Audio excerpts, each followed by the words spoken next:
Lots of things are happening in the Auburn family spectrum. We got news in baseball, football, and everything in between. There is plenty to talk about tonight, and we will talk about what is on your minds, you, the Auburn family, you, the E2C Network family, here on our Wednesday night Auburn Family live stream, where it is your content, your questions, your comments, your calls, even. It is your show produced by you and for you. Thank you for joining us, whether you're watching live or on the replay. We appreciate you hanging out with us, spending some time with us just to talk about what you have on your mind in the Auburn family spectrum. All of that is fair game tonight. As we come into the live stream, we always want to remind you of a couple of things. If you do enjoy this type of content, it is a huge help to us. A very simple thing you can do is smash the like button here on YouTube. If you're on social media, you can do the similar things as well. You can also, right now, use our check-in period to post where you're watching from, city, state, international, all of that with a war eagle, however you'd like to greet us, just to tell us who is here watching live or who's watched on the replay as well. That is our check-in period. And we already got a great crowd assembling in the comments, and I see live as well. So I know we're going to have a lot to discuss tonight. I will give you the instructions in just a second about how you can call into the show if that is what you are wanting to do. So please stand by for that, and we will open up those phone lines very shortly for you. Let me just go ahead and put out in the last couple of hours what has transpired for Auburn stuff that is, I'm sure, fresh on everybody's mind. A brand new recruit, the fifth one of the recruiting cycle for 2023, that being Wilkie Denard, has decided to commit to the Auburn Tigers, a defensive lineman out of Florida, who is now part of the recruiting class. And the news now seems to be breaking of Tim Hudson deciding that he will step down from the Auburn baseball program as volunteer assistant coach and pitching coach. We've actually been talking about that a lot in our booster club as of late. We got a little bit of a scoop about that early on from anybody else. So those of you who are in the booster club, hey, there was one of your benefits of being there. Sometimes we get little tidbits. We can talk about that a little bit more. I know what I think is a little bit going on with the situation. I don't want to really share too much. It's not anything bad or anything like that, but it's one of those things I would much rather not put too much out there until it becomes official, because right now it's just we've got other media sites confirming the story, so we felt comfortable also running the story as well. So there you go. That is some of the things that we can discuss tonight. But let's say hello to a few of you. Well, before we do that, actually, let me go ahead and open up the phone lines for those of you that do want to call in. It is open to everybody. Please do check it out. Please hit that phone line up at the top of the chat. You can there call in. It can be on camera, off of camera, and spend some time talking to me. We'll let everybody have their say in there, but if we get a backup, we'll probably start pushing through them a little bit more quickly and talk to as many people as we can tonight. So don't be shy. I don't bite too hard. I guess I could leave that up right there, but it is open now in the comments section at the very top if you want to click that for you to call in. Who we got here assembled tonight? A good crowd. Benjamin Cutler, Thomas, Neil, Linda, good to see you from Lake Martin, is always making us super jealous. Devin from Texas. We got Thomas checking in as well. We already said hey to Thomas. Thomas says Wilkie was a great pickup for us. Just put a video out about the decision for him to commit. I hope you guys will check that out if you haven't already.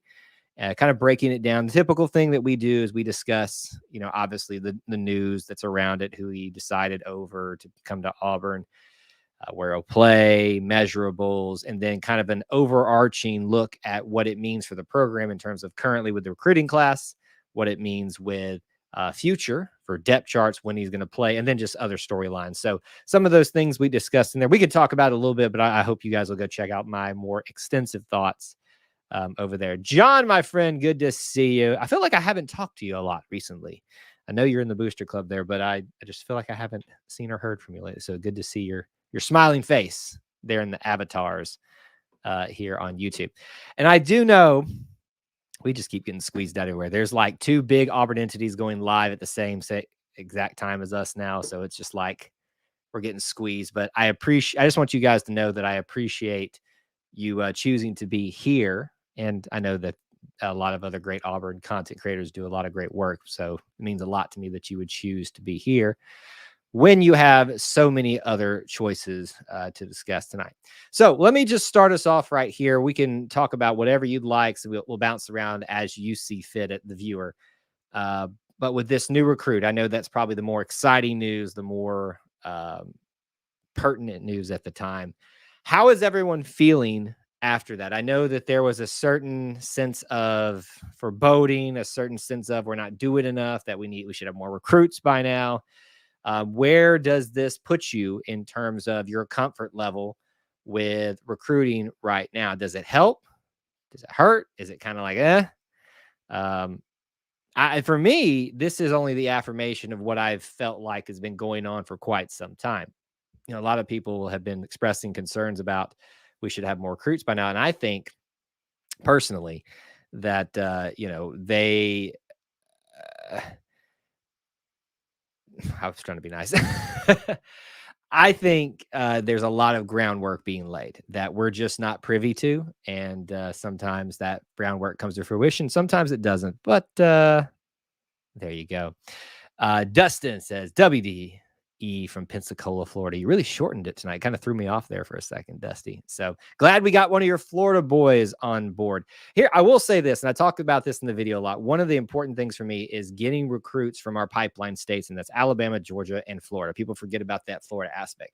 Auburn has done a great job of recruiting those three states, as they should, on a regular basis. And to see Coach already kind of getting those knocked off right now. You've got 3 from Alabama, 1 from Georgia, and 1 from Florida. It's exactly what you want to see.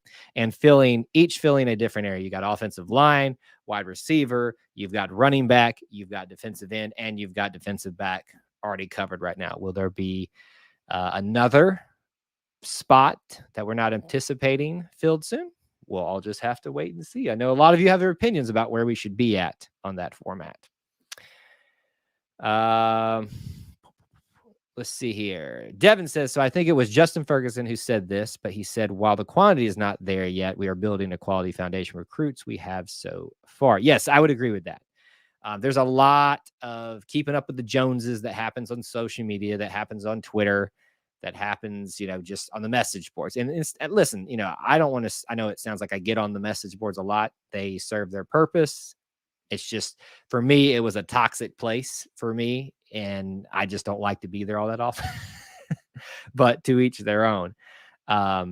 It kind of builds that, oh, we got to get this. If we don't get this, the sky is falling type of thing. But when you actually take a step back and look like, is the quality really what we're getting as opposed to the quantity? And we won't know the fruition of that until much later on down the road. But that's the hope, right?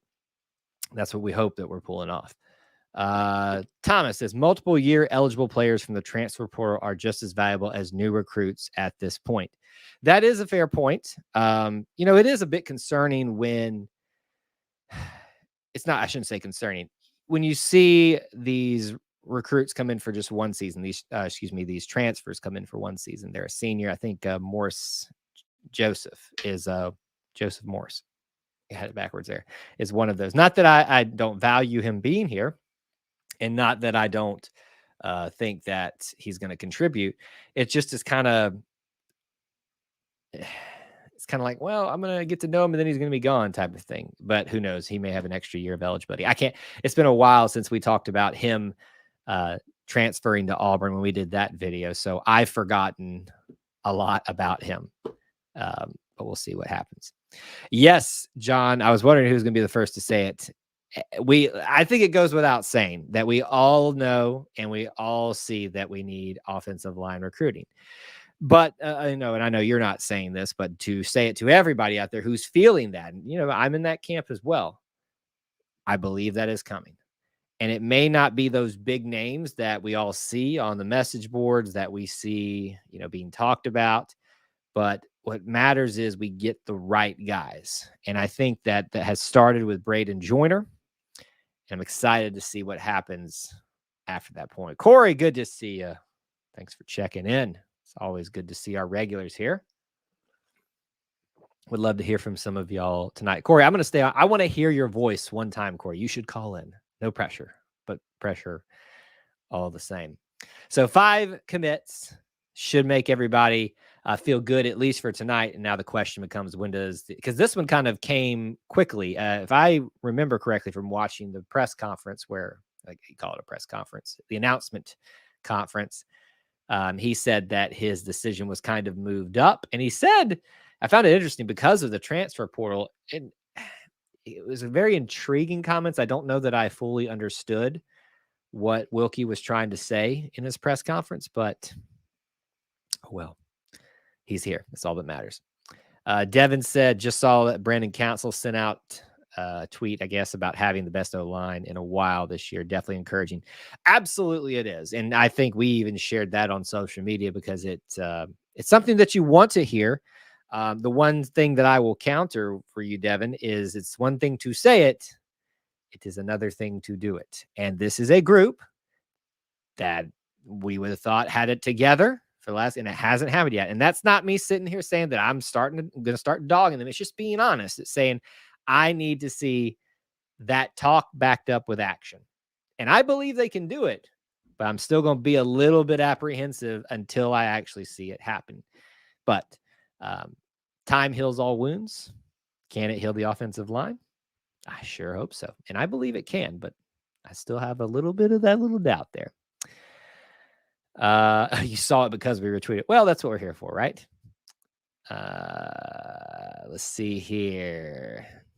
There's about to be big turnover in the offensive line. Yes. It's I wouldn't call it Yeah, it would be turnover that a lot of them are leaving, but I think people forget there's a group behind them that are been waiting their turn. And let's be honest here. You want to talk about hope for the offensive line, and I'm not trying to dismiss the seniors, the upperclassmen right here out of hand, but the talk has been out of summer, out of spring, that the younger guys are pushing the older guys for time, and that's a very encouraging sign. Competition makes everybody better, because even if the competition wins out, that means you got the better one, right? So I think, yes, to your point, there's big turnover coming, but that's not necessarily a bad thing. In fact, it could be a great thing. No matter, they could become the best offensive line in the nation. That turnover could be a fresh start for everything. But we also do need to fresh start in our offensive line recruiting, as everybody has so frequently pointed out. Jack says, I'd be willing to wager that Denard, is it Denard or Denard? Somebody help me, because I can't pronounce things. Ends up as the wooden roll instead of an edge. You know, Jack, that's a great point, because in the video I did, I kind of waffled back and forth on it. When I look at Denard, I see an edge, but there's something about him in that traditional hand down defensive end that I like. There's a certain player it evokes. I talked about in that video, not an Auburn player, but a very good player. So I hope that you guys will go check that one out, because I think there's a lot of excitement that you should be had about this guy. He's good frame, good measurables, still probably some growth to have on his part. And if it happens quickly, he could be really ready. All right, we got our first caller. We'll bring him in just a second. Let me make sure we didn't miss anything here. 6'4", 250 pounds. Yeah, once he bulks up. Yeah, kind of the same things I saw tonight. Several pickups coming this weekend. We hope, Dusty. Actually, here's the funny part about this. I'm going to be away this weekend, so part of me hopes they wait until I get back. But I know that's not going to happen. All right, let's talk to our first caller tonight. You know him, you love him. He takes us to school every week. Mr. Thomas Manville. What's up? How are you this evening, Kyle? Doing well. How about you, sir? Man, I'm doing good. And you asked for special teams, so I dove into it. I love it, man. So hit me with some special teams. Let me preface this for everybody. If you haven't been here on live streams, Thomas has been doing a great job. He has this notebook where he's been going through the different units and giving us his thoughts on individuals, the unit as a whole. We've hit offense. We've hit defense. It's time for special teams, man. Tell me about the specials. Yeah. All right. So as far as the specials go, a couple of particulars. If you think long snapping is easy, I dare you to go out there and buy a collegiate football and try it. I can vouch for that because I am a former kicker. I played other positions, but former kicker, and one of the requirements, they want you to know how to long snap because they need you to be multi-skilled because you're kind of a wasted body over there. So I can attest to that. So your typical long snap for a punt is roughly 15 yards, right? Mm-hmm. So let's translate that to feet. That's 45 feet you're slinging a ball backwards between your legs. With your head ducked down, Yeah, if you think it's easy, then go for it. Please, by all means, prove it to me. And then for a field goal, you're slinging it 7 to 8 yards to a specific point for one person to catch it. And if you mess it up, he can't catch it that well. And that results in horrible situations on special teams. Yeah. And that's about 21 to 24 feet that you're slamming it back. That's ridiculous. Right. If you don't think that some of the the special team stuff is important, you're crazy. No, trust me. You are in essence preaching to the choir over here because we're forgotten about and then dismissed when we're the bane of existence. Rightfully so. You take on that responsibility. That you understand that, and it's not just kickers. It's not just punters. It's long snappers, and for fact of the matter is, it's the gunners on kickoff coverage. It's the punt returners. That there's a lot that happens that can change the outcome of a game within special teams very quickly. Trust me, we've seen it happen recently. And blocking and pursuit and staying in your special teams. Special teams is more important than people give it credit for. It is. There are guys that go to college on a scholarship to play special teams. Right. Not just a kicker, a long snapper. There are guys that are blockers. There's guys that are pursuit guys. There's lane guys on punt return. And that's a couple of weeks ago we talked about some linebackers on the team that are always going to be special teams guys. It's important to have those guys on your team. You can't always put your 11 starters out there and expect it to go well. You can't wear them out. You don't want to put them in a position where they could get rolled up on in blocking schemes. If you're going to run a fake, that's a little different, but you don't want to put your starting O line out there on punt team. You just don't do it. And you don't start D line on punt return or punt block. You put specific players to rush certain lanes to do certain jobs to make that play work to the best of your advantage.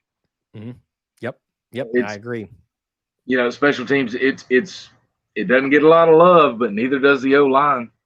That's fair. I would say that special teams probably gets noticed even more than the offensive line does because they're just the big hog mollies down there, in the trenches that we forget about. And then guys like me sit here and go, the offensive line. Yeah. But who do you want to talk about in special teams world? We'll just start with stats.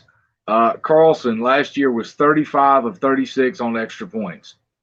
I'm happy with it. You missed one. You didn't miss 5. You didn't miss 2, 3. You missed 1. And it wasn't that big of a deal. He was 14 of 21 in field goals. That's 66.7%. That hurts my feelings. It does. It really does. But let's keep the context here.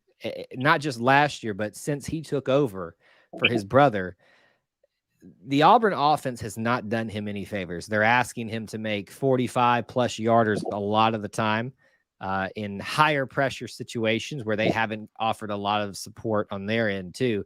Now, the responsibility falls on the kicker, right? You're a collegiate kicker. We've seen what you can do. You're of good pedigree.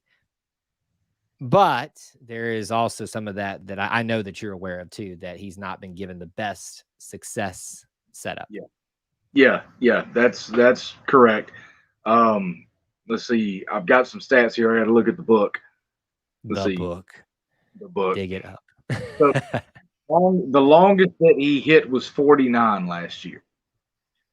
He was 0 of 3 from 50 plus, which just goes right back to your point of the offense really wasn't helping the guy out.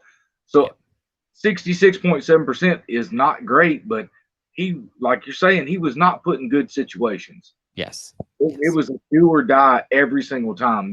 He didn't get as many chip shots as we could have given him. Exactly. And the other thing too is it's when you get to a certain point as a field goal kicker too, and I can speak from experience on this, you have to start altering how you actually kick the ball, what trajectory, what speed, with what, what power you put behind it, which ultimately changes the arc, changes how it comes off your foot. And frankly, then it's upon your blockers to make sure that wall is created to give you that extra bit of room if the ball is not coming out off of I say tee, but off of the ground as high as it normally would. So it's even more important for special teams outside of kicker to be excellent football players, even beyond the kicker. Yeah, I attempted kicking as a freshman, ended up playing on the O-line. I missed from 35, and that was it.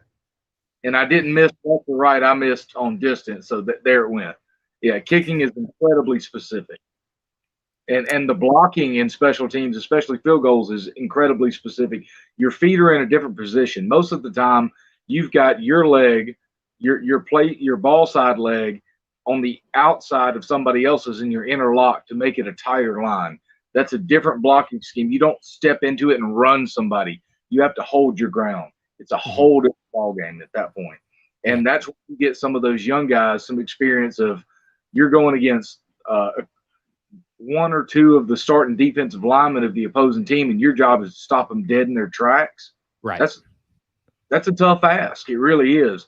But that's what special teams is. But we'll go back to stats. So Ben Patton was our other kicker after Carlson was hurt. Mm-hmm. He was 6 of 6 on extra points and 5 of 6 on field goals, and that's 83.3% on field goals. In the Iron Bowl, too. And you're not kidding. Put some respect on Ben Patton's name. Oh, just wait till we get to punting in the Iron Bowl. That was important as well. Yeah, it was. Paulson is I see no reason he's not going to be our kicker this year. If for some odd reason his healing from surgery doesn't go the way that it's supposed to, or there's a problem with it, I'm confident in Ben Patton. Yes. I'm not upset about it. And then behind him, we've got McPherson, which was the #1 kicker in the country. Yep. So we're building a stable of kickers, which is good. I just don't like kicking field goals. I love kicking extra points, but I don't like kicking field goals unless there's, 2-3 seconds left or 19 seconds left, and you need it to win. I'm all for it at that point, but I'm so tired of watching Auburn kick field goals. I like other teams kicking field goals when they're 57 yards out and there's enough room, and their kicker's not traditionally going to make that. I like that one a lot. Yeah, I saw that once. Oh goodness! By the way, I was there for that. That was incredible. But we don't have to go down that road. All right, keep hitting me with the special teams knowledge. The 1 second kick. I was the only Auburn fan in a whole house of Bammers, and it was a great night. Oh, that was probably even better. My goodness. I just walked out and told everybody, "Say, y'all have a good one. I'm going home." Yeah. Just so punting. Our return average, because offensive special teams is just as important as defensive special teams. Our punt return average was 9.27 yards this year. I'm not mad at that. I love it to be at about 13.5, but I'm not upset with 9. They averaged, 4.3 yards per return. Mm-hmm. That says something about your punter. That says hang time. That says distance. It's a beautiful thing that never gets any credit. Our kickoff return average was 23.8 yards this year. Opponents was 17.36. Nah, that's good. I like that. A big differential. That means more tackling inside the 20-yard line and more of them going into the end zone to come out to the 25. Because all of those numbers factor in at the end of the day. So I'm confident in our kicking game, special teams wise, overall, whether it be punting, kickoffs, kickoff return was very good as well. So all of our special teams kicking, I'm happy with. So, and I think that's a great point, because even with the question mark of Anders and that being his health, you've got a good pedigree right behind him, and you've got Ben Patton. Ben Patton, I don't know what other thing you can put on your resume. And hey, I just went into the biggest football game of the year and was solid and wasn't a liability and made a clutch one when it mattered and was not the reason. I think a lot of us went into the Iron Bowl thinking, we're probably not going to win this thing, but if it's close, do we really feel confident with Ben Patton being on the line? Boy, should we have, because he was not a liability. Yeah, you're 100% right. And that was a big question because we've been spoiled the last 6-7 years with kickers at Auburn. We really have, the Carlson brothers and a couple of other guys. And we were really spoiled with Stephen Clark as a punter about 10, 12 years ago. Yeah, that has been a minute. It's been a long time, but I mean, really spoiled with him. Oscar Chapman was a great pickup. I'm very glad that we got him to come play football at Auburn. He's used to playing rugby. If you've ever seen the difference between a collegiate football, and a rugby, massive difference. It's like a basketball that just got mushed a little bit and poked out. But to learn how to transition from kicking that a specific way to, I'm going to kick this, it's going to have way more hang time than it should because I'm kicking it. And we've seen that trend in college football and some in the pros with outside of the U.S. guys coming in to punt. And we see more soccer style extra point and field goal kickers. I got no problem with it. Oscar Chapman in the Iron Bowl was phenomenal. He punted 10 times. That's a lot. You never want to see that, but as we watched the first 4 quarters play out, he was immaculate. That's a weapon that we've got, and I'm glad he's here. I want more of it. If we have fun, I want him to do it. Yeah, and if you think about what he put, an Alabama offense that had been good all year, had been trying to find its foot in the Iron Bowl, he didn't make it easy on them. And, you look at reasons to place blame, you don't look at the offense or the special teams in that category. Maybe you find some little nitpicky area, but kicking wise, punting, Ben Patton, there's no questions that these guys, one game throughout the entire year last year and hopefully leading to this year, are going to be solid.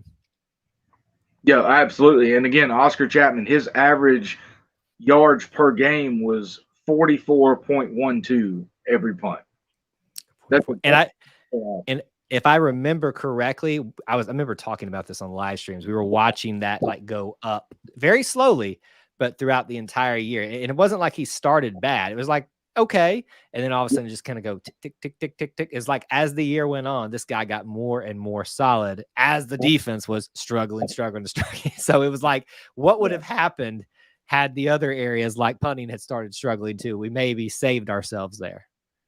Yeah, and you're not kidding. And it goes back to he grew up kicking one particular kind of ball. Now he's kicking something different, but he's really good. He's probably the best guy we have as far as distance. But we do have depth. I'm not going to go. Hey, we can barely hear you because your phone's buzzing. His net average for the year was 41.79 yards. Hey, Thomas, we can barely hear you. Your phone's buzzing. We got you now. Hey. When your phone was buzzing, we couldn't hear a thing. Okay, that's crazy. I know, it was like all we heard was buzz, buzz. So, I apologize. So Oscar Chapman's net average for the year was 41.79 yards a punt. So punts per game. That factors in returns and bounce backs and things like that. But if you're kicking over 40 yards and you've got the hang time that he does, we're looking real good. Yep. I think that the biggest question, as we've already talked about, is Anders Carlson, is health-wise. But even if that's a question, we feel secure with where we're at. We know we've got Oscar Chapman. You know what you've got there. I think really the question is on special teams at this point is not in the kicking area, is, who is going to be utilized where on kickoff returns. And, we don't delve too much into who's going to be the gunners, who's going to be the blockers, all that kind of stuff. We really just look at punt returners, kickoff returners. Jack brought up he does not want Tank to be a kick returner. What do you think about that? Would you rather save him or would you rather put him out there? There's a large part of me that says don't put him out there because something could happen. But there's another part that says if he gives us the best chance, then let's put him out there. But I'd rather see a shifty receiver than Tank out there. Mm-hmm. I think that you could put him out there and it could change a defensive strategy, but he just needs to go block somebody at that point. Just take somebody out of the way and let it be.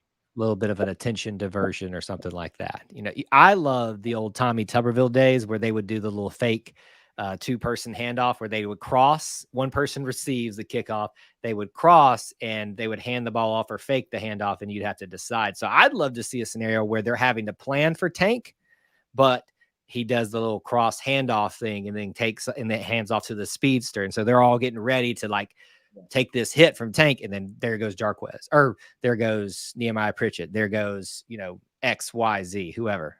Yeah, somebody else. Yeah. Right. But if he gives us the best chance, he gives us the best chance. But I don't want to see it on a regular basis. You know, that's a lot of wear and tear, especially in the SEC. Yes. Yeah, and I agree with what Dusty says here, that we have a lot of young defensive backs and wide receivers to test out. So I think you will see some of that. I think Donovan Kaufman is another one to keep your eye on. He saw time at punt return, I think, last year, and I think he muffed at least one punt, if I have that correctly. I think it was during the Penn State game. Very crucial one you don't want to muff punts on. But Auburn is blessed with a lot of different options, so it wouldn't shock me to see Rock. Coach Rock is our special teams coordinator, correct? Did I have that right? Rock Bellatoni. And the special teams coordinator. Right. Yeah. It would not shock me in the least to see Rock do a little bit of crazy stuff out there and throw some of these players out there that maybe you didn't think of, just to kind of say, hey, you want to play? Get out there on special teams. All right, I do have a caller backed up, but do you have other thoughts on special teams that you want to kind of round out with? Let me touch on Wilkie Denaud real quick. Yeah. I did watch your video you put out earlier with him after he committed, everything was official, and I agree with you. I love commitments, but I really want signees. Yes. And real quick about him is you were kind of comparing him to maybe a Dylan Brooks in the future. I went back after he was officially committed and looked at what film I could find. He really reminds me of a Quentin Groves with room to get bigger. Yeah. Quentin Groves, I could see that definitely. You know, Quentin, if I remember, he was very tall in terms of being a defensive lineman. And that's kind of what you have here too. He's 6'4". Mm-hmm. So very a large frame to continue to fill out in. And if it fills out the right way, you know, you got talent with that type of measurables. That's a good mixture to have. Like I'm still excited about Robert Woodyard. We talked about him a couple weeks ago, but still, he come in as a freshman and just go ahead and start playing. There's still a little baby fat on kids coming out of high school sometimes. The way that they're scouted, they look at them if they have room to grow or if they're at their potential. Yep. I do. Before I let you go, they have been blowing us up here in the chat about this question for you. They want to see your shirt in full. Can you show it? Can you stand up a little bit? Or Yeah. This is a late 90s, mid 90s vintage Auburn t-shirt.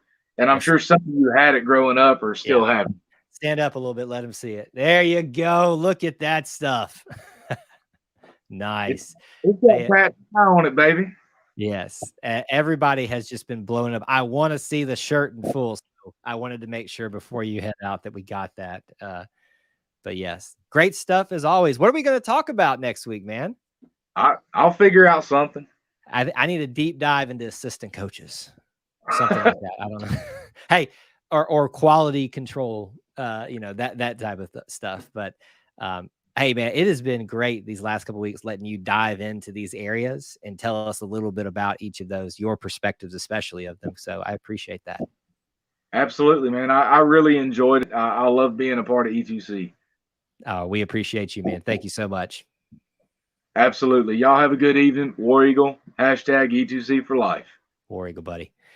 All right. Great to hear from him. If you want to call in, you can do so via the link up there. We have our next caller lined up here. We'll say hello to them in just 1 second. And want to encourage you to continue to do so. Just get in line and we'll keep talking to people, or you can just keep chatting along chatting along in the comments section there. All right, let's say hello to our next caller. He's another one of our regulars, Mr. Kevin, with another new hat. How are you doing? War Eagle, Cal. How are you doing, buddy? You doing well tonight? Yeah, they start practice August 5th. Has that been officially announced? Because I missed the official announcement. Did that happen today amongst everything else that was happening? After we got that commitment from They Georgia. Say that one more time. We got a commitment today from somebody from Georgia. Well, he's actually from Florida. He's from Florida. Yes, he's going to be more central southern Florida. It says on the end of down the bottom, it says preseason practice August 5th. So yeah, I must have missed that notice or something, which it makes me feel very bad that I'm not doing my job, because I've been sitting here wondering. I was like, all right, when is this official announcement going to come? You see them officially usually announce the start of practice like midweek or something like that. I kind of had like guessed where they would be starting, and in fact, I think I had it written on here in my calendar. I was looking. That's actually a little later than I thought it would be starting. So interesting, but they have their reasons for when they start practice. They can only get so many in. Who do you think be our number one wide receiver to throw to this year? That's a great question. There was a lot of discussion about that at SEC Media Days, not necessarily from the coach and the players there, but I really like Coy Moore. I really do. I think and Cedric Jackson. Well, I think Shed's just going to be there and be reliable for the most part. Obviously nobody's perfect, but I kind of just treat Shed as a given at this point. But I think there's something about Coy Moore I like. I like Javoris Johnson. Javoris Johnson, I do. I like every one of our guys. I hope that comes across. He's one of those guys. It's kind of the same thing that I say again about the offensive line. You got a lot of these guys that have been around for a long time. Well, longer time. And I need to see a little something to make me believe a little bit more than I already do. So that's kind of where I say with Javaris Johnson. I'm not saying there hasn't been effort. There hasn't been working hard. It just hasn't shown on the field yet. And so if that happens this year, I'm going to be overjoyed. So I hope you're right. How about Javoris Dawson? Have you saw him play before? I have not, except for I think he played in that first spring game over a year ago, not this one. Or what? I think maybe it was fall practice, actually. But I just remember he was talked about a lot in fall practice. So I have not watched him enough. I have not seen enough tape about him to really know, is the hype there. But I'd like to see what everybody was talking about during fall practice last year, if that's the reality this year. I'm excited about the running backs. You're excited about the running backs. Obviously, Tank. Do you think Jarquez is going to be healthy? He be healthy, ready to go in August. I hope so. We've got a couple guys that we're still kind of asking those same questions. We talked about Anders with Thomas. And I think Jarquez is one of those as well. The speculation was that his injury would be healed up by fall practice. Well, here we are. So we'll find out really quickly if that actually happened or not. I would bet personally that they're going to ease Jarquez into fall practice, especially since it was the type of injury that he had. The field goal kicker. Which one? Andres Carlson. I think the problem is as a former kicker, there's so many things that go on with your legs mechanics wise that I've never had that injury, but I can imagine what that can do, because I believe it was his plant leg that was the one that was injured, and that is just as important as your kicking leg. So the strength of that is really, really what's going to determine where he's at. Hey, I think they should put Tank as a kickoff returner or punt returner. So you're not a little worried about him getting hurt at all, or you just want to see Tank out there? I want to see Tank out there. I want to see Tank out there, but I'm worried that he gets hurt. see what he does out there. Yeah, and listen, if he was in a place where he was officially competing for the Heisman, I think you would see him out there, because running backs are going to need a little bit of extra oomph to win the Heisman Trophy these days. They're going to need to be a kick returner, a punt returner, something like that. So if that was the case, if he was really in the conversations for that, which he's not at this moment, then I think he would definitely see him in those situations. I have time for one more question. We got another caller calling in if you want. Who do you think be the main kickoff returner and punt returner? Kind of like I said with Thomas, I kind of go off what I've seen so far from the coaches. You got punt returner, Donovan Kaufman's been there. Nehemiah Pritchett, I think, has also done so. So I would expect to see them, one to two of them. Put number 18 in there. You talking about Shed? No, 18 is Nami Pritchett. Nehemiah Pritchett, yes. You're talking about on defense, yes. You could see him. Kick returners, I think if Jarquez was healthy, he would be out there, and the kickoff return. Other than that, I really don't know. It's going to be interesting to watch how fall practice plays out. You could put Jordan Ingram back there. You could put, there's a lot of players that you could put back there. But hey, Kevin, thank you so much for calling in, buddy. I appreciate you and sharing us with your Auburn hat tonight. Have they announced about the fan day yet? Not yet. I haven't heard anything, but I'm sure that we will talk about it as soon as they announce it. Yeah. War Eagle, thank you. War Eagle, Kevin, thank you for calling, buddy. All right, good to hear from Kevin, one of our regulars. Everybody is like lined up tonight. So we'll say hello to our next caller. You can call in too. Check out that link below and keep dropping your comments and questions, and we'll hit some of those as they come up throughout the night here. Let's say hello to another regular, Mr. Dusty. What's going on, sir? Good evening, brother. How are you? Doing well, doing well. Excited. A lot of things happening the last couple of hours here for Auburn stuff. Yeah, no, it's been a good day. It's good to finally get a Florida boy in the class. I know you're happy. I am. I mean, and it's important for Auburn. I mean, it's an important, I would say it's probably third right behind Georgia and Alabama. So we need 5 or 6 Florida guys in class, and that's going to be a position of need after this year. We're losing everybody at the edge spot. But that guy, I really like Thomas's comparison, because that's kind of, if he keeps getting too much bigger, he's not going to be really an edge guy. It might be more of a traditional defensive end type thing, how like a Nosa Igwe played or something like that. But right. But if you have I kind of like a guy like that moving over inside of D tackle, because I always say, really, on these high school kids, you only see highlights. It's not like you're really seeing film. You're not watching his whole game, so you're not going to see what he doesn't do good. They're only going to show you the best plays.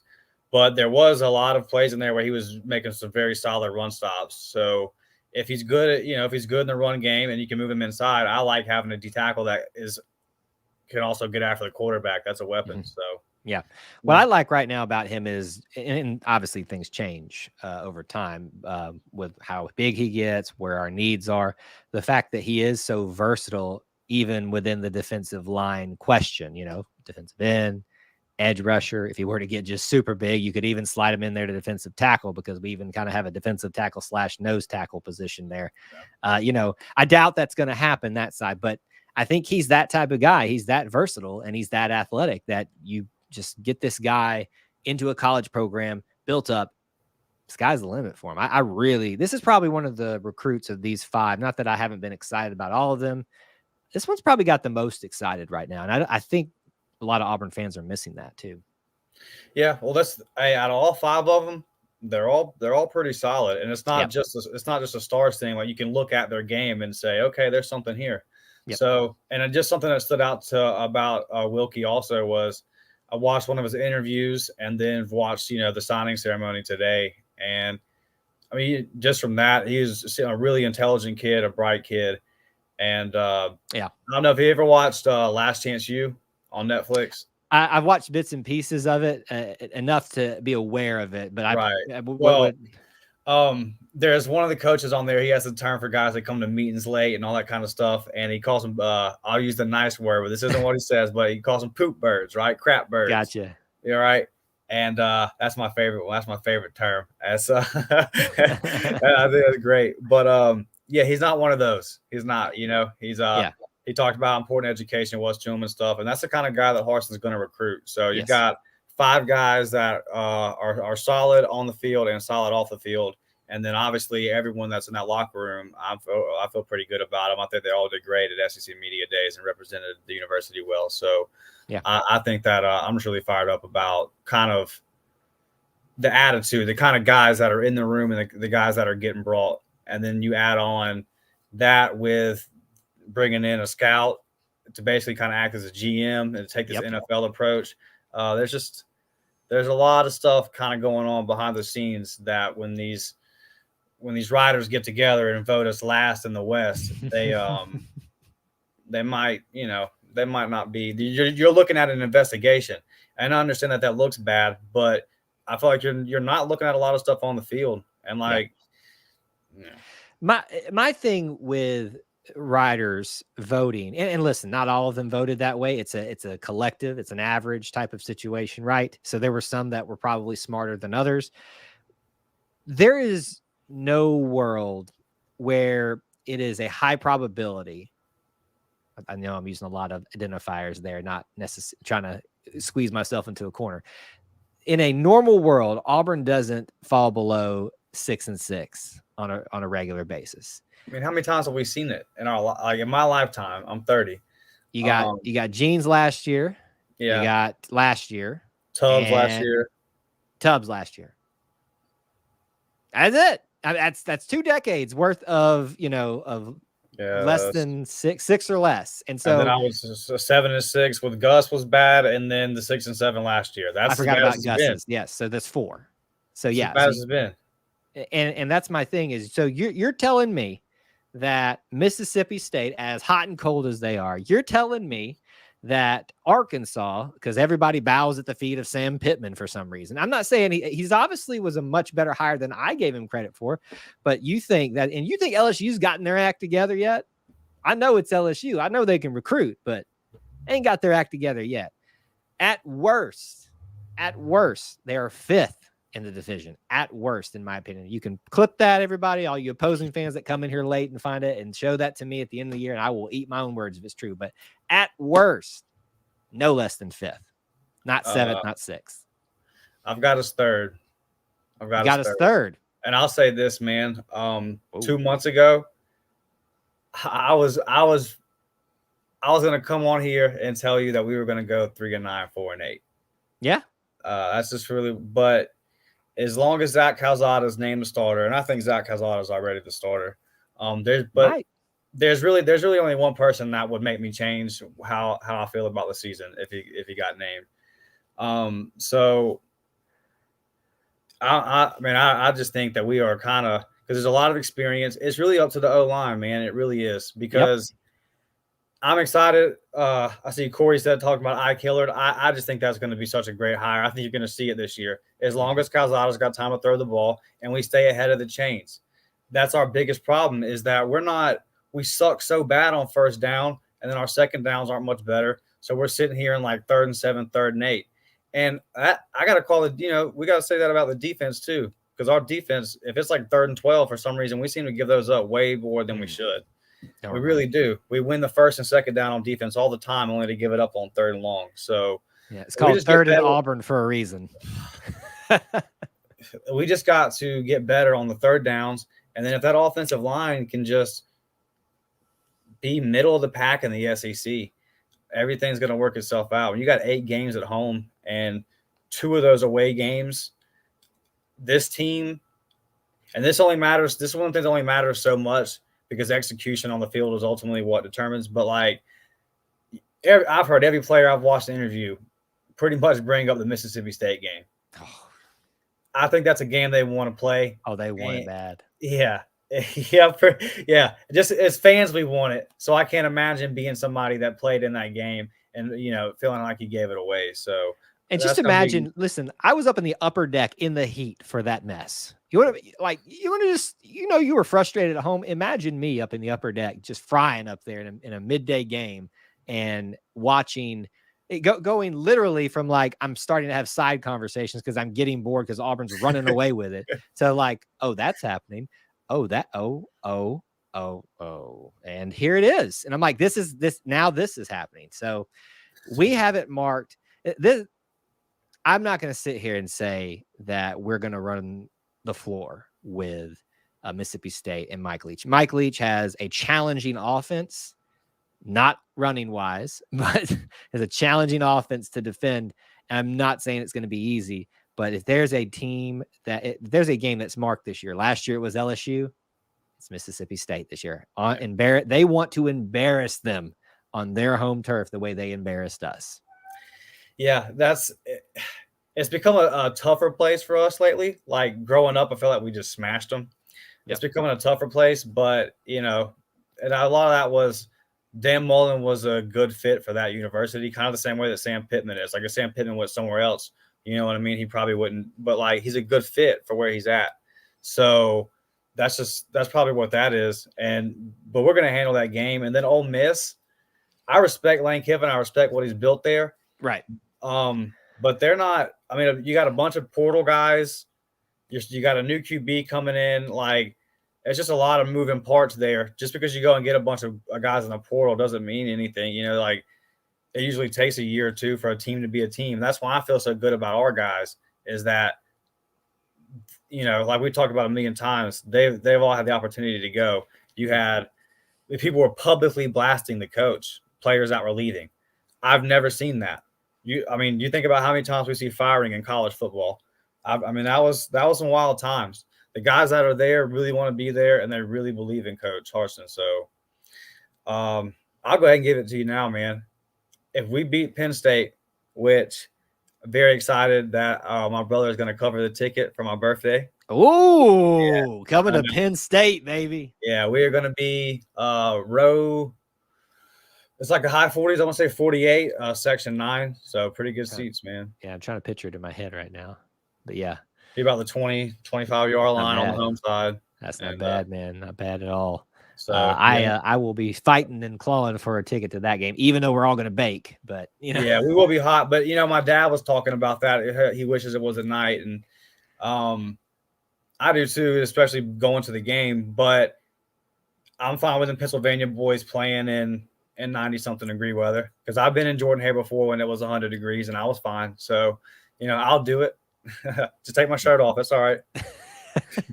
Hey, not to switch gears, we can come back to football, but I'm just curious, since you're a big baseball guy, thoughts on the Tim Hudson supposed news that's breaking?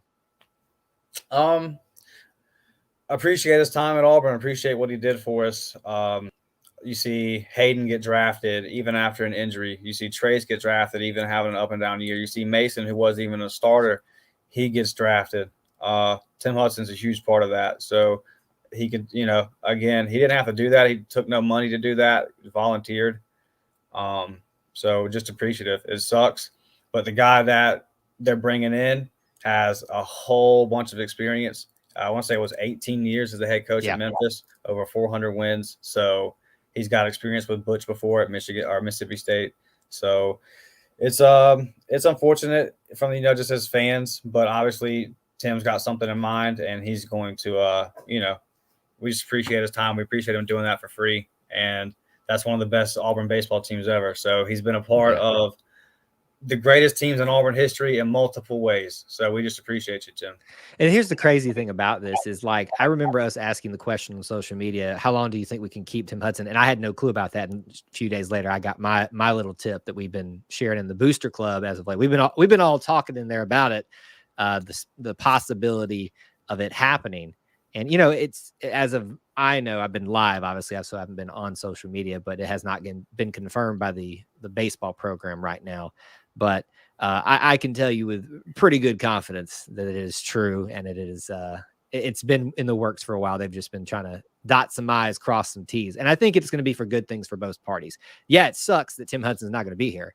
The fact that Tim Hudson was our pitching coach, Gabe Gross was one of our assistant coaches, our guys. I mean, it doesn't get any better than that. You can carry that over to football.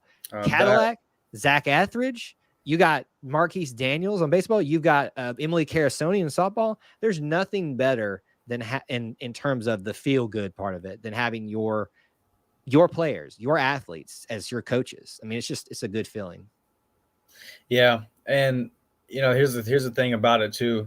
This was such an important year for the baseball program. Like, it needed life injected into it, and it got it. And now you see the results.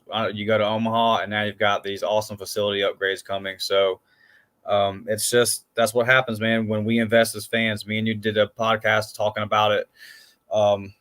and I talked with Heath Kelly about it, and it's just, it's just one of them things, man, where everyone kind of talked. Well, it was just the talk before the season. Like, we have to invest in this as fans. We have to do better, and we knew we had to do better as fans. And it was a really fun year. I don't think I missed a game, so I loved watching those guys. And like I said, you see the results now. You got to build more seats. So, yep, yeah, got to build it up.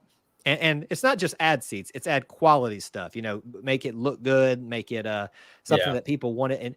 And that I know there's some people speculating and fearing that their seats are going to be taking their traditional season tickets over on the first base side with that new premium seating.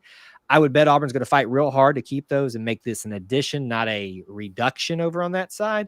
It's going to be tight. I can imagine how they'd pull it off, but it's going to be, you may even end up getting some shade out of this. I mean, if you're a season ticket holder there, you just jumped up in value, my friend. They're going to probably charge you more each year, but hey, listen, if you get shade on some of them days in Plainsman Park, you can't beat that, man. That's why I learned the value of sitting not up on the top of the upper deck, but in that third level where I'm in the shade and I can see everything. It was definitely a part of actively thought about that when I was buying my tickets, but to the game this year. So yeah, I'm very excited for baseball in the future, and there's a World Series coming. Yes, I hope so. It's nice to get there. We took another step. I'm ready for that's the expectation now, right? That's what we're Butch is saying that's what I want y'all to expect. That's the level that we need to be at to compete in this conference. So absolutely, I'm all in. So when you look at, let's make this quick point. When you look at our basketball arena right now, $300-400 standing room only, premium ticket, people camped out. We just talked about what we brought as fans this year. I mean, they have to build more seats. Like, you can't do any better as fans. Right. The regional was just awesome. I would have loved to have seen the super regional. Yeah. And then we just saw a whole week of SEC media days where everybody's saying, you know what, in a conference full of the toughest places to play, I think Auburn's the toughest place to play. Mm-hmm. So, and see, this just goes to that narrative. We're just those fans, man. We're just it right now. See, this just goes to that narrative. Yeah, we may have some rough days, but any day is still better to be an Auburn Tiger. Yeah, absolutely. It's great to be one. It is. All right, Dusty, it was great to hear from you, buddy, as always. Thanks for calling in. All right, man. War Eagle, brother. War Eagle. All right. We will go for a little bit longer tonight. I don't have to be anywhere, so we don't have to get out right at 9 o'clock like I normally do.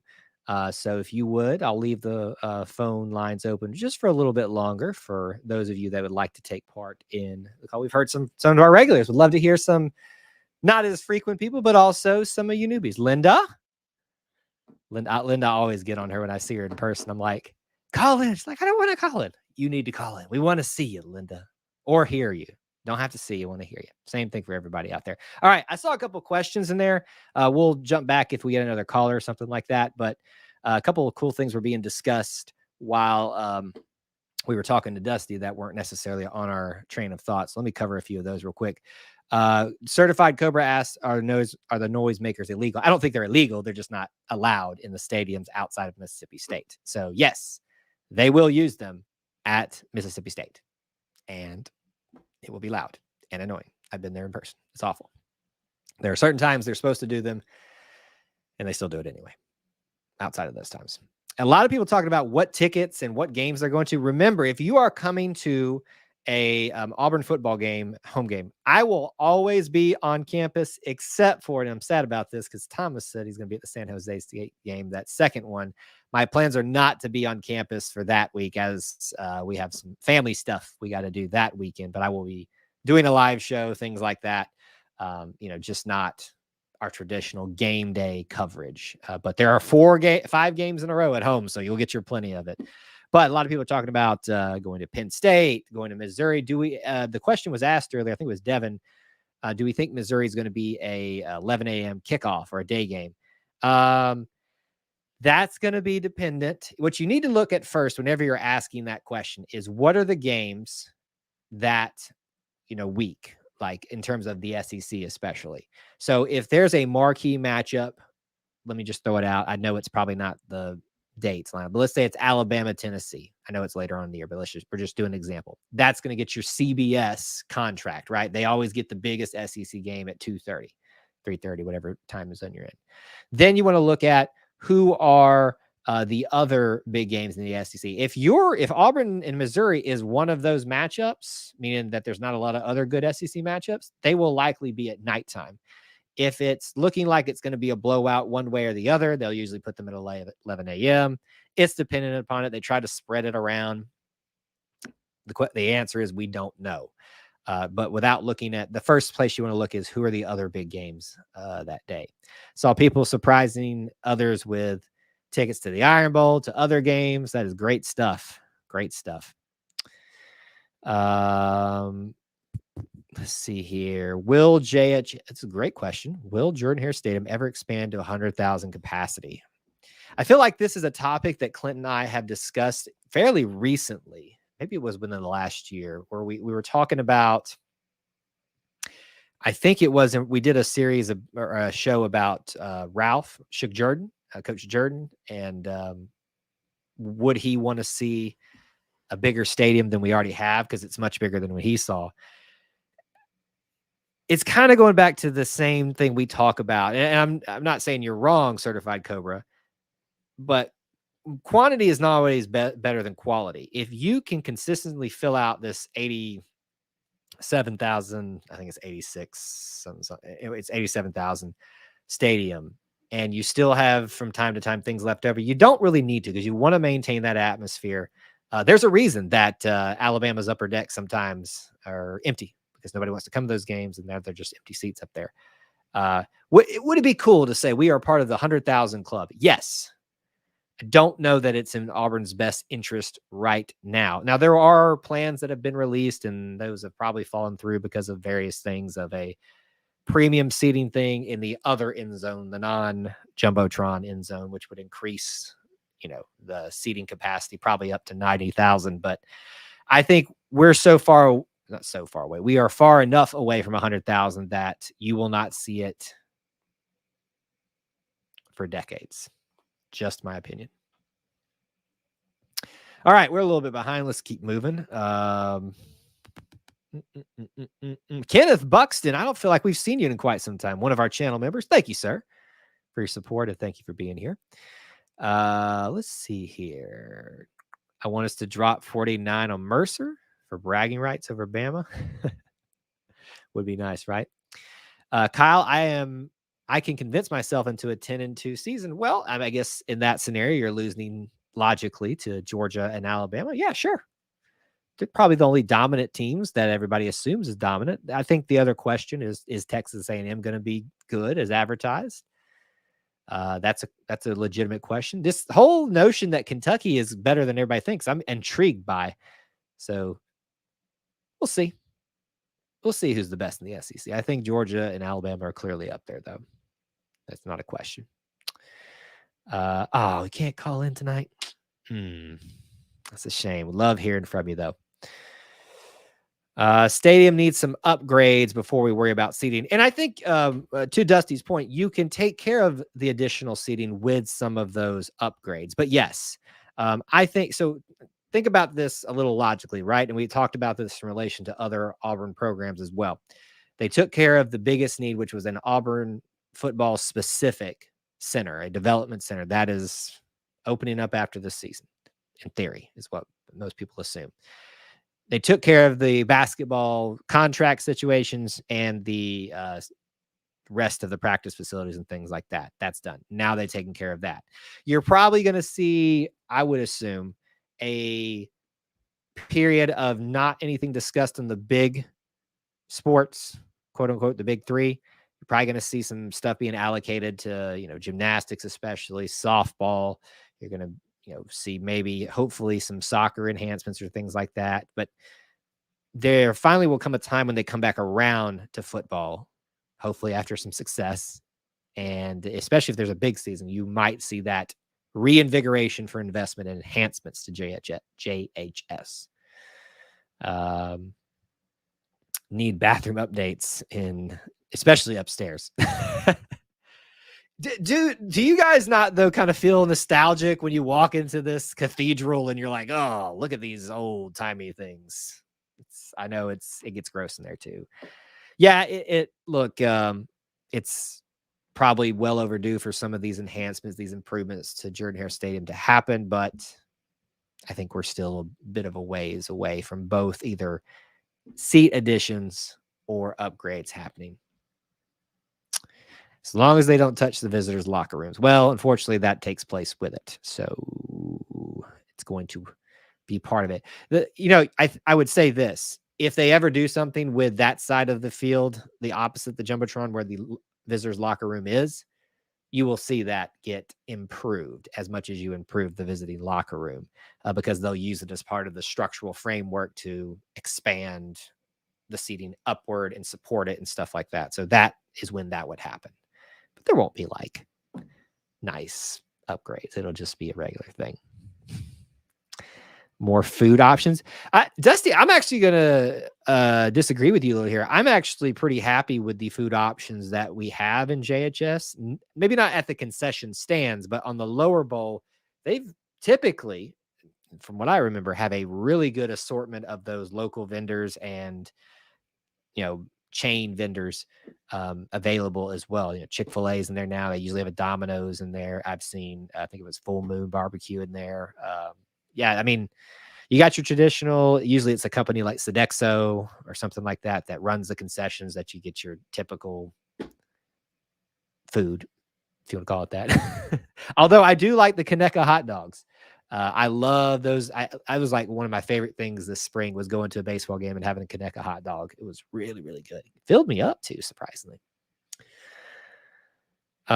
Wish we had gone with what was planned with the north end zone back in 14 and 15. It looked amazing, but it sadly evolved into the news press box that we have now. Right. And so that money obviously was reallocated to improving, not kind of like we talked about with the visitors locker room, improving our recruiting capabilities, improving our own locker rooms and stuff to impress our recruits, right? So that money got shifted over here. So that's the question you have to ask yourself, which did we need more? We clearly needed that more. There's a Ben's Pretzels. Are they in there? I don't remember them. We will talk food next week. Hey, let's talk about it. Listen, this is the place where we talk about anything, as long as you can tie it back to Auburn. Let's do it. Let's see. Back in the old days where the bathrooms had troughs. Yes, I think there are still some up there in the upper deck, if I'm not mistaken. I could be wrong, but maybe they changed those out finally. You probably still find those in Beard Eves if you find your way in there ever. That place is old.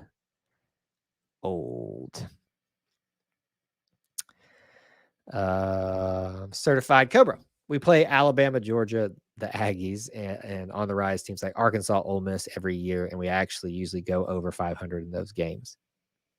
I think the point you're trying to make there is, even as formidable as the schedule is, Auburn's had a high propensity to be successful. Can't believe I'm bringing this one up here. Oh goodness, we're going off the rails here. I can't say that I have, because by the time I get to the bathrooms, if I had to, they have been trashed. Bless those custodians that do that. Bless y'all. I know Dusty doesn't agree with this. He is not a fan of Chick-fil-A food. There needs to be more Chick-fil-A in the stadium. I would agree. I think I need some nuggets. I want some nuggets in my life there, because it'd be much easier to like eat those and dip in like a sauce or something like that, as opposed to trying to pull your sandwich out, put a little ketchup on it, and then eat it. It's a little challenging. All right. Last minute comments, questions, derogatory rebuttals. Get them in now. We're not going away just this minute, but please get some of those things in if you're wanting to talk about them. I will say this. I want to remind you of a couple of things. In our description is always listed ways that you can help support our content. You can become a channel member. $1 a month is all it takes. It helps keep the lights on here. It helps us make enhancements. We bought new lights. I'm investing in better computer equipment that is going to be needed any day now. So you guys help us do that. You're our channel members who hit the join button here, our booster club members, and those of you that do both. over at patreon.com/E2C Network, where you can donate all of those things. The thanks button here.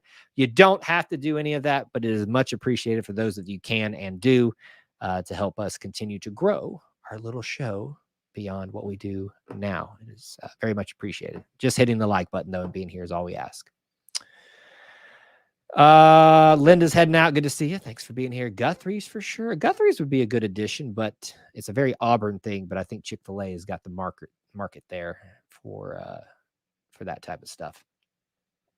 Yeah, all of y'all are talking about that. Let's see here. So we have Florida and Tennessee and Texas A&M, Arkansas that week. Oh, you're talking about the Missouri weekend, Devin. Is that correct? If that's what you're talking about, then so here's the way I would say that. You have Florida and Tennessee as the 2:30 game. They have a traditional rivalry. It used to be a good rivalry. Maybe it'll be this year. That's going to be the 2:30 game. I think Texas A&M and Arkansas will be an intriguing enough matchup that will be one of the night games. If that's the two biggest ones outside of Auburn, Missouri, because of the intrigue of they barely play each other, you might actually see that as a night game. I hope so, because after we scorched in the Penn State game, I really, really hope so. I saw somebody talking about this earlier. Maybe it was you, Certified. Yeah, I thought the same thing. It was John Carroll in Birmingham, but it's Florida. Your nephew graduated pilot program in May 1st to make it. I'm sorry, I'm not understanding what that is. Maybe I'm just being dumb. I'd like to sneak up to the club seats and use their bathrooms. Good luck with that. I will tell you that the scholarship level where you can just kind of walk into, but you obviously have to have your ticket thing where they've got food. It's not inside, but it's covered and stuff like that. I've been there on somebody else's tickets for. That's really nice. That's really nice. Certified Cobra. On the topic of returner, we'll see Dawson, Jay Fair. Jay Fair is probably one, and Malcolm Johnson, or we'll get Javaris Johnson, Donovan Kaufman, Nehemiah Pritchett. I think Nehemiah and Donovan are given somewhere, but I do like that Jay Fair one. I've heard some great things about his speed and agility, so I'd like to see that. Hopefully one day we'll cover the back of the Jumbotron again. We did it for a while, but stopped for some reason. I think it was they were not staying up there. I think that is why. Awesome. First of your family to graduate. Oh, okay, I got it now. Thanks for sharing that, Kevin. Thanks for being here too. I would love our first game to be a night game. I'm OCD and I like to plan ahead, so I'm waiting. Oh, you listen, Devin, unfortunately, you will not know until 2 weeks at least before that happens. So unfortunately, I could be wrong, but usually they wait to 2 weeks before those initial announcements at the beginning of the season. I'm shocked they actually announced that the first, second, and third game time. So that fourth game, fifth game, I guess is what it is, that you're definitely going to have to wait for that one. The one thing that doesn't play in your favor, Devin, for a night game is they like to, like I said, try to split it up amongst the SEC teams evenly. If you think about it, Auburn will have had 2 night games, a Penn State midday game on CBS, I would guess, and is where it is. LSU is probably going to be another 2:30 CBS game, unless there's a bigger game that week in the SEC. And so Missouri and Auburn might kind of get the shaft and go to that 11 o'clock game, which will not be good. We got a team in Alabama. We need barbecue in the stadium. I think they've got some, but I can't remember. We'll find out this year. All right. I'm going to head out, guys. Thank you so much for being here. Again, I want to remind you guys, I will be on vacation starting tomorrow. That doesn't mean there won't be anything on social media here or on the podcast wise. In fact, there will be a podcast coming out with some new voices. And we'll have that out for you this weekend, maybe a little bit earlier than we normally do. So be paying attention to that. But I will try to get to you guys when I can. But this is my last hurrah for some time off before we get into the grind of Auburn sports, and we're back into it again. It just ended and we're back into it, and I love it because I love talking with you guys. So thank you so much for being here. Thank you for being part of our little family within the Auburn family. I mean that from the bottom of my heart, that you choose to come here when you have so many other choices. that means the world to me. You can't express that enough. So till we talk to you guys again next Wednesday, War Eagle.